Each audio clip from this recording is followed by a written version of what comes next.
Welcome back to another technical deep dive here in the debug zone. Today we're tackling a big question and breaking it down with insights from other users. Hopefully this clears up some misconceptions and helps you get the answer you need. So buckle up, stay a little curious, and let's jump right in.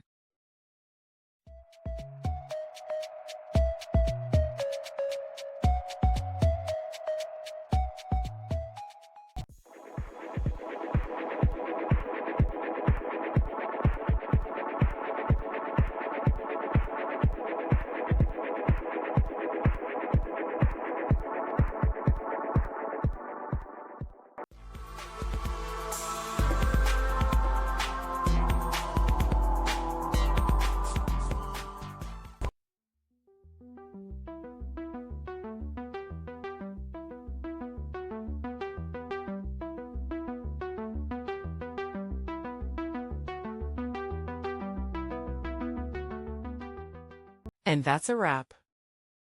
I hope you found the answer you were looking for. If you did, take a second to hit that subscribe button. It really helps out.